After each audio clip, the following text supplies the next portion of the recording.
Welcome to the Matt Waller Podcast, where we look at success at the intersection of technology, logistics, supply chain, retail, and CPG, also known as the retail value chain. I want to clarify that this podcast is distinct from my responsibilities as a professor in the Sam M. Walton College of Business. Nonetheless, it aligns with my aspiration to provide practical insights to professionals and business by showcasing companies and people that can enhance your ability to manage, lead, and strategize and market effectively in the retail value chain. Before we dive into today's exciting episode, I'd like to thank our sponsor, New Road Capital Partners. New Road invests in proven technologies, services, and products that serve unmet needs in the marketplace. They look for companies in supply chain and logistics, as well as consumer-oriented companies. For more information, go to newroadcp.com.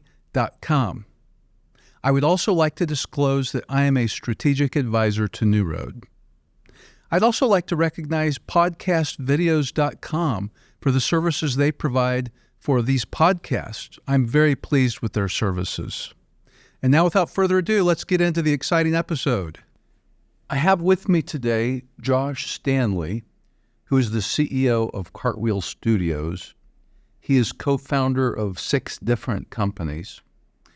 One of which that he started was called Teamwork. It was spelled Teamvvork, which is kind of a clever way to spell teamwork. And he started that in Las Vegas, Nevada. And it was eventually bought by RevUnit, which is an Arkansas-based company. And he came in after it was acquired as VP of Product for RevUnit, and he eventually became president of RevUnit. Since then, he has started a number of companies, including Cartwheel Studios, where he is the CEO and managing partner. And Cartwheel is a startup studio that creates B2B SaaS companies. SaaS stands for software as a service. And they focus on emerging technology applied to the retail value chain. And so he continues in this area. Today we're talking specifically about a new effort called Highstep that was his idea. And it's a brilliant idea, I think. And one thing, I've only known Josh for less than a year, actually. I met him this past summer. But he's brought really good ideas to me. He's very innovative in his thinking, smart guy, really hard worker.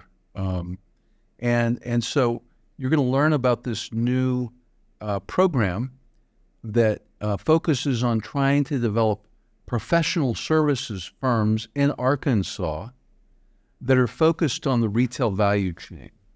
And as you're going to hear about this program and why it's important, there's some facts in there that are going to amaze you, especially about some of the exits that have occurred in Northwest Arkansas over the past 30 years, and professional services firms / agencies that are focused on the retail value chain.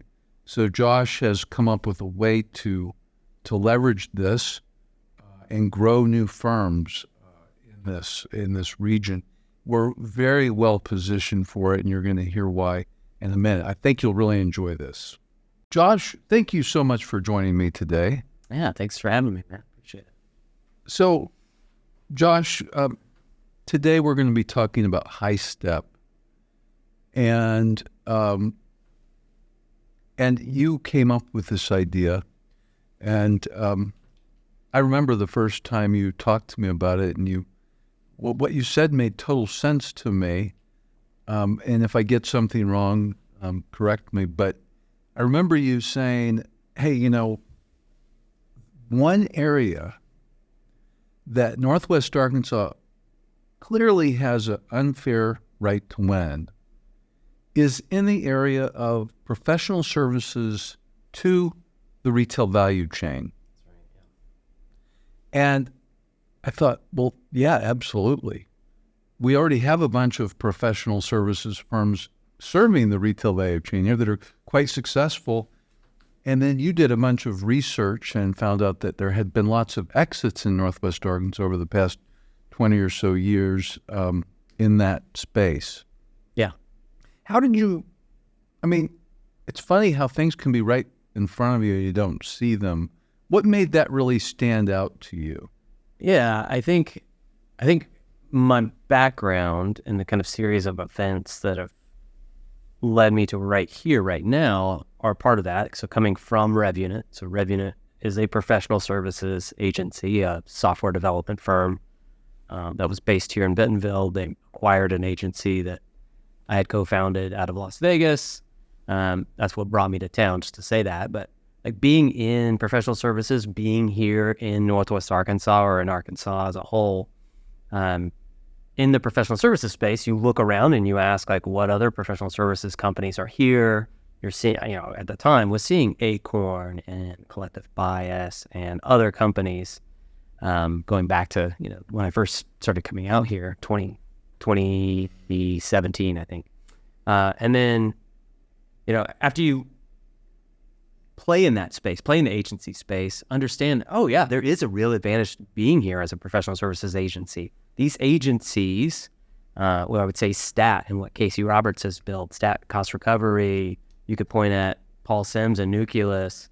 You could point at a lot of instances of this, of different companies, different professional services companies, a lot of which are tech-enabled, that have leveraged being in the backyard of Fortune 1, but really being in the backyard of 1,400 plus suppliers, CPG, consumer product good brands here that have offices here. They're satellite offices, but they're still here and present and serving the retail space, along with the supply chain side. Like you understand how you're able to tap into that in a way through an agency model that allows you to succeed.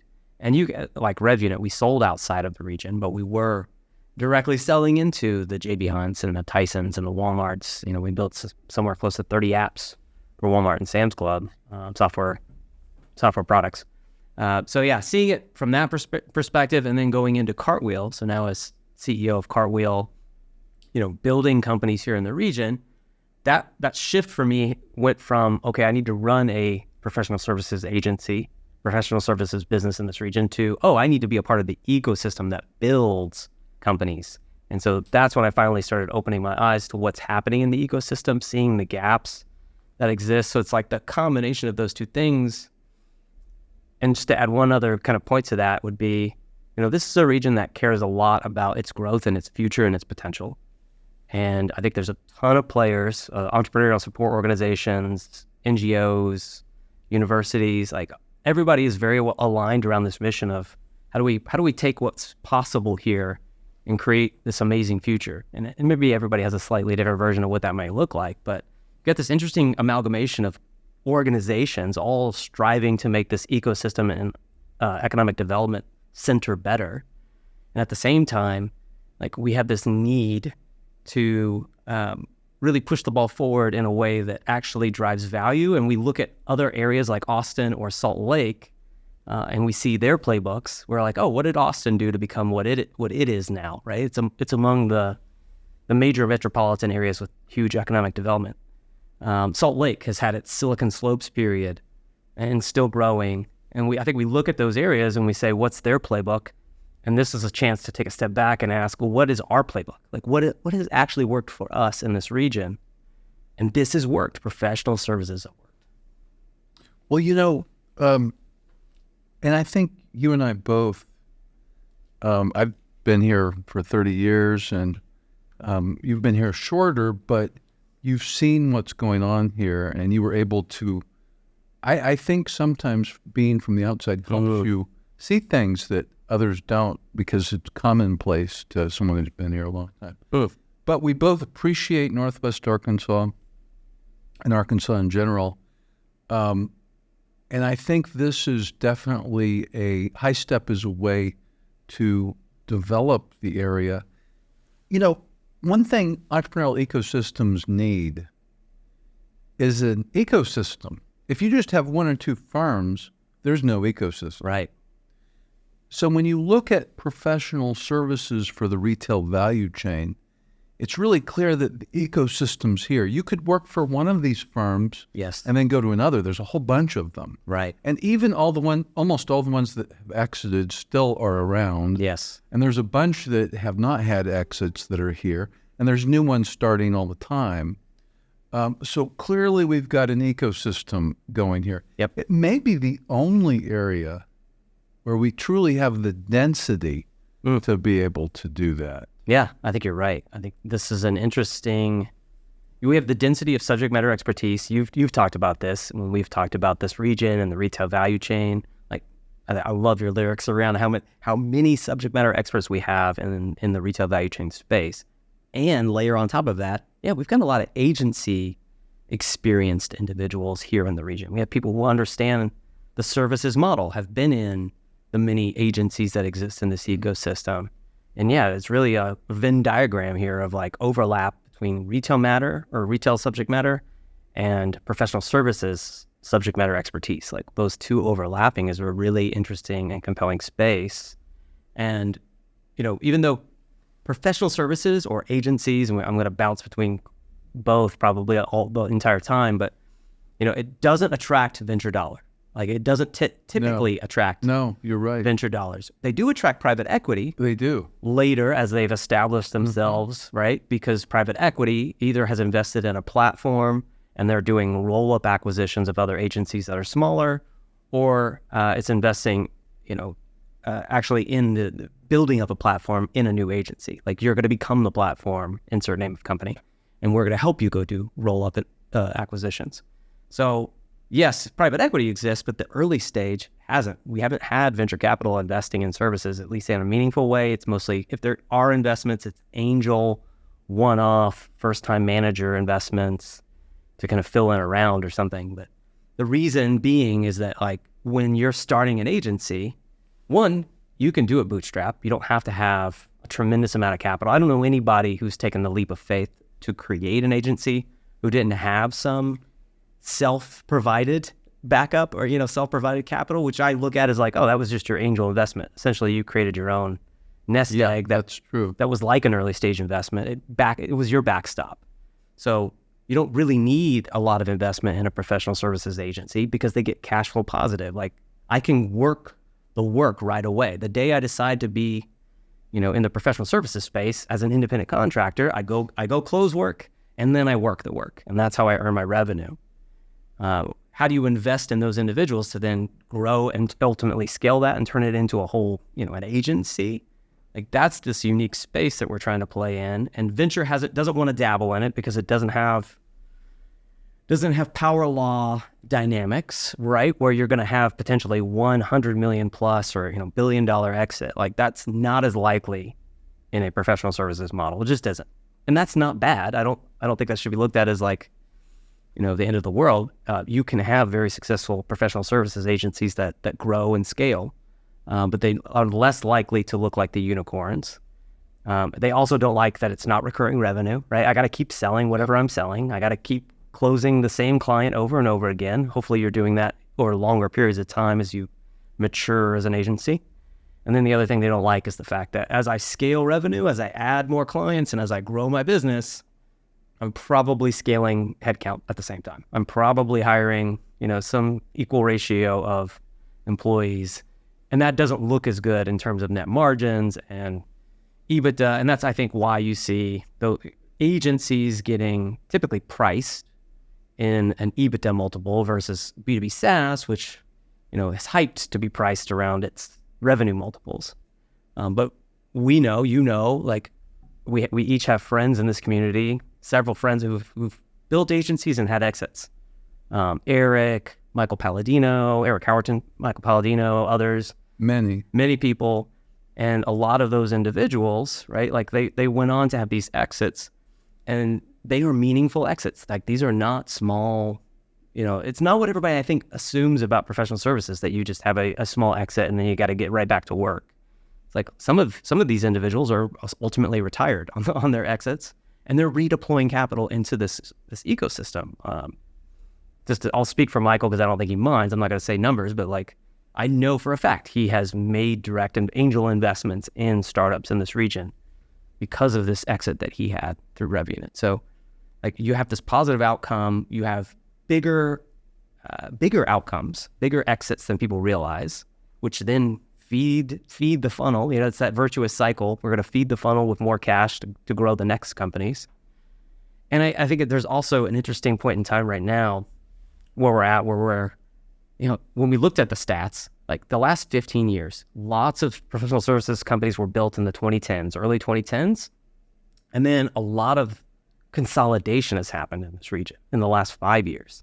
So in the last 5 years, we've had a ton of exits, a ton of acquisitions, a ton of outside firms coming in and scooping up those agencies. So it's just a compelling time with the subject matter expertise that you started. I'm full circling right now, but like the subject matter expertise, the professional agency expertise, and then this consolidation, and then layer on top of all that, the tech enablement aspects of where we are in the world right now. Like the fact that me or you can jump onto Gemini or ChatGPT. I mean, if I needed to write a blog right now, that's the first place I'm going. If I need to create content right now, that's the first place I'm going. And knowing a lot of these agencies are very content generation heavy in some capacity, whether it's ads, shopper marketing agency, retail media networks, or it's just other aspects of content that gets created around my deliverable. Like this is a very unique point in time where if you're going to build an agency right now, you should start with generative AI at the starting gate, right? So that you can leverage it in a way where you start to look a little more like a this is interesting, right? This is part of our emerging thesis, it seems like. Maybe one of the things artificial intelligence does is create scalable services firms. Yeah. Right? Yeah. That's part of the thesis that seems to be emerging that we're talking about. That's a big thesis. Yeah. I think there's something to be said about right here, right now, this unique point in time where consolidation of agencies that were formed 10 years ago by larger firms. What do we know about larger firms? Enterprise, whether services or software, it doesn't matter what you're doing, selling chicken or selling, monthly subscriptions. You struggle with applying technology in a new way. You struggle with digital transformation. You struggle with, change. Change management is just freaking hard. It doesn't matter who you are. And then the larger your organization, the harder it is. So I think, man, they're going to struggle to adopt this technology in ways that actually help them accelerate their core business model. They might do it on the adjacencies. They're going to spin up a new business unit for retail media networks. Okay, they might be able to apply generative AI in that new arm. Very hard to go back into your core business and your core processes, your standard operating procedures, and rebuild who you are, how you are, what you are. That's very difficult to do. So yeah, I think this is a thesis that I not only believe works here, but I think other regions should be thinking about what are their capabilities. Like we tout retail value chain. If you're insert some other location where you have a different core capability, what new concepts around professional services could be spun up leveraging generative AI? Like that should be something that everybody's thinking about. I want to just to give concrete examples. Back in the 90s, two of the early firms servicing the retail value chain, this also helped to define the retail value chain, which I think I'll do in a moment. But, we have Saatchi & Saatchi X, which was originally Thompson & Murray. They were, if not the first, one of the first shopper marketing agencies. So it was different than a traditional marketing or advertising agency. It was a shopper marketing. So it's the advertising in the store. Mm-hmm.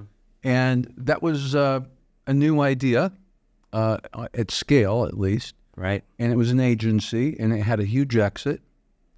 And Andy Murray, who's back in town, has been a very successful entrepreneur. But now that company's called Saatchi & Saatchi X.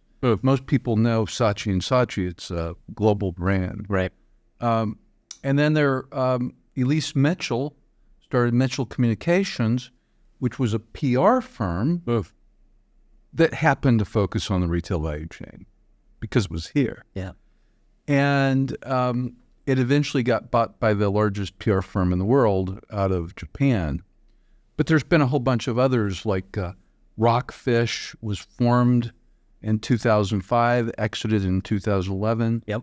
Collective Bias, which was one of the first influencer marketing agencies, right? And so we all know what influencer marketing is, but an agency that does influencer marketing helps brands find influencers and connect to them to market their product. Right. And back when they first started, they were the influencers back then were called mommy bloggers.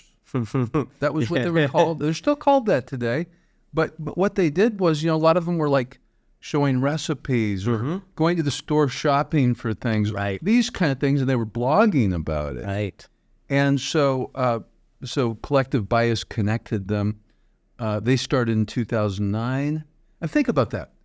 So the first shopper marketing agency started here. Yeah. The first influencer marketing agency, really, that was focused on that, started here. Yeah. And but Collective Bias exited in 2016. Acorn, which is another influence agency, was started in 2014, had an exit in 2022. Yep. They're now a part of New Engine, which provides a lot of other capabilities. They're still operating, of course. White Spider, which started out doing search engine optimization for Walmart.com. That's right. There was already firms out there doing that for Amazon. They got into other parts of that space. RevUnit, you mentioned. Yep. Nucleus, which was formed in 2015 and exited in 2023. Yeah, they're interesting because they started as a services company. Yeah. Started as a professional services company. Then they added software products over time to where now, I don't know the specifics, Paul would be the best to ask, but in my head, my assumption is they probably went from like 80-20 to 20-80, meaning they went from probably 80% of their revenue was professional services. Maybe some sliver was from some products they had created, Shelf IQ, and I forget the other product's called right now, but now I think it's the opposite. Now it's 80% of the revenue comes from these software products and maybe 20% from some services layer or, lingering services that they're still providing. That's true. And, there's a whole bunch of others like this, like Atlas. Nick Dozier started Atlas. That's right. It was more like a demand signal repository for CPG companies, selling through the retail channel. And then, another one, Vision Chain, which eventually became Orchestro, was then bought by E2Open, which has a lot of supply chain technology out of Austin. And I don't remember the dates on those, but there's been a whole bunch of these. Yeah. And I know you have done some analysis on this, breaking it down by deal size. And you found that, the deals, so you looked at 45 acquisitions in professional services and in the area. Yep. And most of them were acquisitions from firms outside of the state. Yeah. But 18 were up to 10 million, 12 were 10 to 50 million, 7 were 50 to 100 million. Like that's the one that surprises people. What's the 50 to 100 million and above? What's that, like 18 of the 45 or?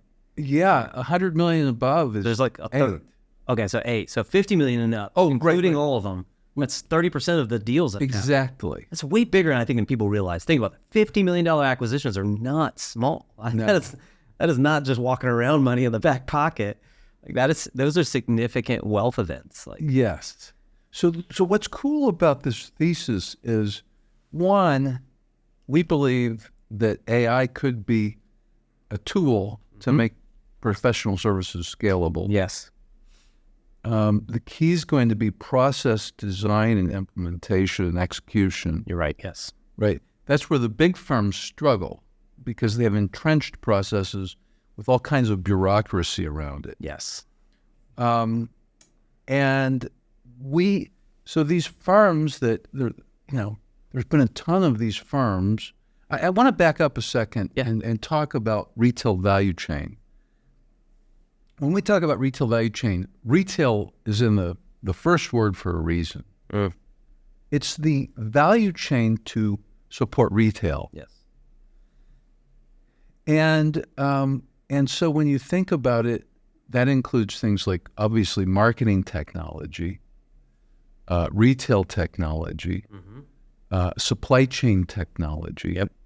And for those that you don't know, when we say supply chain technology, that includes everything from technology to support transportation, procurement, sourcing, inventory control, forecasting, scheduling. There's a whole bunch of these things. Yeah, Right? each of these buckets are huge. Huge. Each of these buckets are huge. Yeah. Then you add manufacturing to that. Oh, yeah, exactly. Now, we're focused on the piece that is looking at the retail value chain, so we're cutting across all those huge buckets. Right. But it's still huge. Yeah. And many of the firms that start, in those spaces can expand as well. And then another thing, to your point you made earlier about Nucleus, and I think it's true about a lot of other firms. And in fact, Nick Dozier, who started Atlas and sold it, he also has a company called Engine, which is a data science professional services firm. They have all kinds of software that they've developed. And so that's one thing. In some ways, if you start as a professional services firm and then develop software, you've developed software that people want. Yeah. Most of them are eating their own dog food, right? Like most of them, I think, are building products where they're doing some repetitive service, and they're like, why isn't there a product that solves this? Like, why don't we just build something that does this so I'm not over here hands-on keyboard mashing away for 10 hours a day? And I think that's most of these products that get created are coming out of that life cycle somehow. Maybe with a few exceptions, right? Other people who just identify, because you're in there working with the enterprise, you can see, there is a white space right here where no one's solving this problem. What if we built that?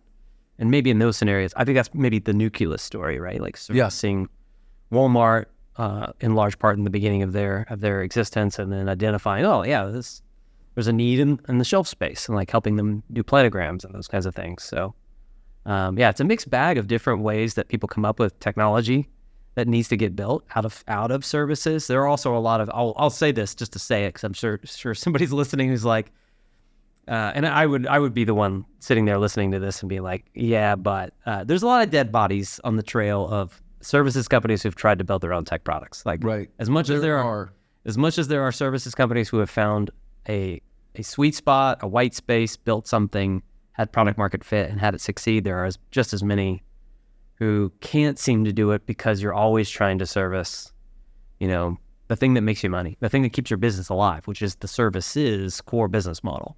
So try to do both as a challenge. You have to be very thoughtful about it, but it can be done well, and there are examples of how to do it well. Yeah. Similarly, there's even retail brokerage firms that they're brokering, but they eventually become a brand. Yeah. Right? And so this could happen as well in what we're talking about. Yeah, I would.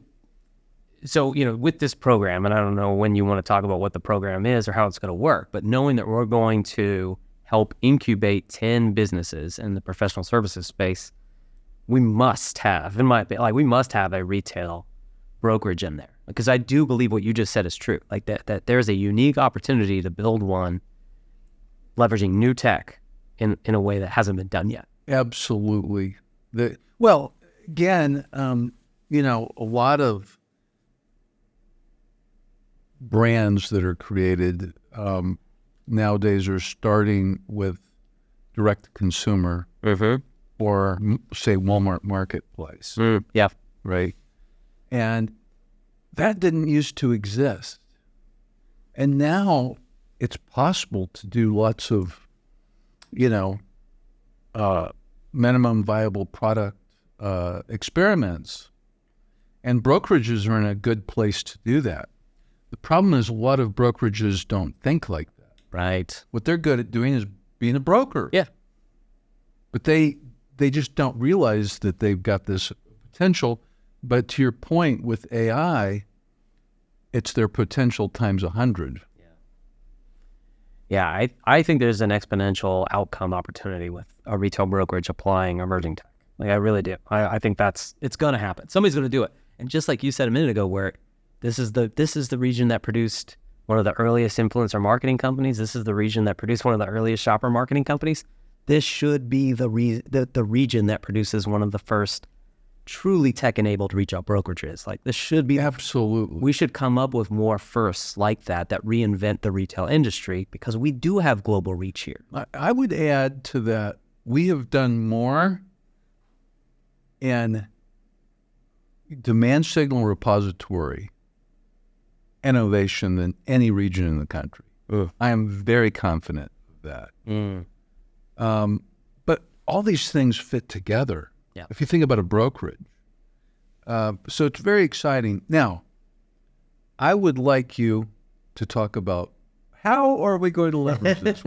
What's the tool? Yeah. So Highstep is a program that we're working to get funded currently, that would enable the creation of 10 professional services businesses here in the state of Arkansas. So being Arkansas-centric, not necessarily Northwest Arkansas-centric, but 10 professional services companies based here in Arkansas that will have tech enablement. Like when we're starting with a generative AI playbook out the gate, like basically assessing each of these concepts with generative AI as the tool to be applied and seeing how it can be applied. We can look at other tools, but that's the starting point. So our goal really is to have a 5-month program where we launch 10 companies in partnership with founders that are professional services agencies. They would get the support of an incubator. So that looks a lot like, let's build your back office tooling for you so you don't have to. Let's show you how to do, the formation of an entity if you don't know how to do that. Let's get your legal docs, your SOWs, your MSAs. Like we'll have a lot of templating around that and there will be some massaging per each company's kind of model and what they need. But for the most part, you can start with a boilerplate template. And then I think what's very unique about this model, 2 things. One is we're really trying to build it in a way where you can do this off the side of your desk. So meaning you can at least start the program. You're a middle manager at a large corporate. You're a senior leader at an agency today, right? Some version of those 2 things and many other iterations. You don't have to quit your job to join Highstep. That's the goal. Like we want you to be able to apply for Highstep, tell us what your concept is, tell us why you believe, now is the right time to grow that particular, that services model, how you might see tech enablement in that specific space, apply, and then really be able to work at least for the first 60 days of a 5-month program without quitting your job. Like if we accept you into the program, we work with you and allow you to kind of close your first deals in the first 60 days. And hopefully you can do that with nights and weekends inside of your desk. Now, if there's going to be, like there is everywhere else in the world, there's a lot of variation of people who are in different positions. So there's people that will be, hey, I got to keep my day job and that's what I need to do. And I'll do this on nights and weekends. And there will be people that, can take the time to really lean in even right out the gate. But our goal is to allow for people to do it from the side of their desk for the first 60 days. And then ultimately, as we're working with them around sales enablement, sales operations, like really ultimately, how do you sell what your service is? And then working on the back end side, the business administration side with them too. Our goal would be to have them not worry about that stuff. Like just focus on who is your client, how do you pitch them, and go close the deals and do great work. If we can help them do that, we'll be successful. Then at some point, this is a little bit of a gamified program in that we have an outside investor pool that we're applying here that would invest in 5 of those 10 companies. So 5 companies would get an injection of capital. Some of the details around what that looks like and the terms and all that is kind of being refined right now, but they'd get an injection of capital. We're targeting $100,000 per company. And the belief is that $100,000 is just enough that you can quit your job, take a leap of faith on yourself, have a safety net. But we like to jokingly say it's like that safety net should just bounce once. Like this isn't meant to be capital that allows you to kind of do nothing for the next year, right? It should be enough capital to help support you in growing your early budding professional services agency. Alongside this team of what we've currently got, I think we have 12 of the targeted 15 CEO co-founders signed up so far, like people that are interested in supporting this initiative. And by that same pool and maybe some others would be the investor pool. So this group of ex-CEO or current CEO, ex-co-founder, current co-founder, some mix of those things is a 15-person pool that's investing that money, that's that 100K into each of these 5 companies. And then they become the mentor pool, the board of directors for those companies like that. Those 5 companies really get supercharged by being surrounded by people who've been there and done that, which, as you know, having run your own company, like having somebody by your side that can help you avoid a couple of, pitfalls and traps out in the wild of running a company, building a company from scratch, it can mean the difference between survival and death. Like it really can. Definitely. So having somebody there who can help advise on, when should you make your first hire or your second hire, or how many deals do you have to close to get to, the stage where you can start adding some overhead, or how much revenue can support that, or how should you organize your firm? Should you go, client-centric or function-centric? Like there's so many questions to be answered in the formation and growth of an agency.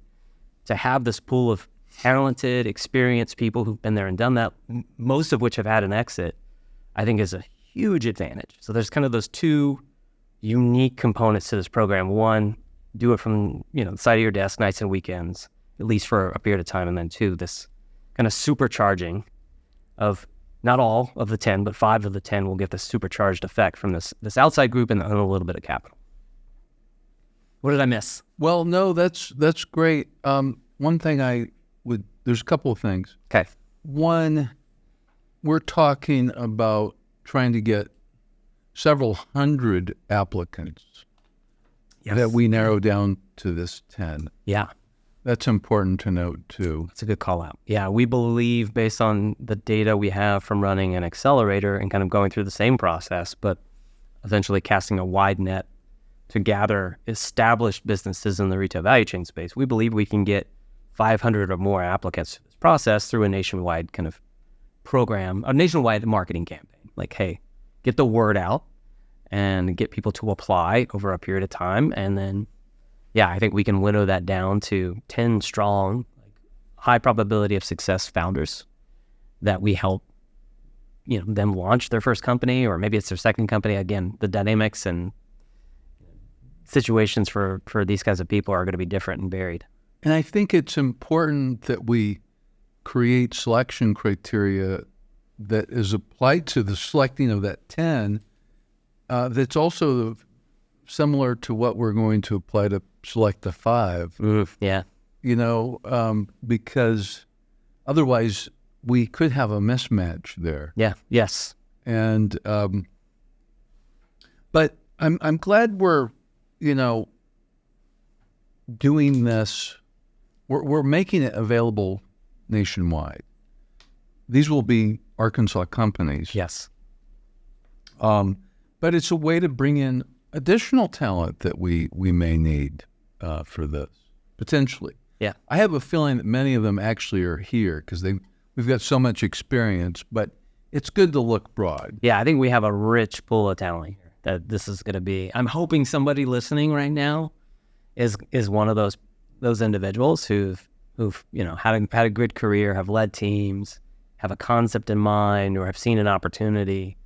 Maybe they've been in an agency, or been the buyer of said services in the past and think it could be done better. Like, I'm hoping that person's listening and thinking this is for me. Maybe you could talk a little bit about the fellow that's going to be leading the Highstep. Oh, yeah.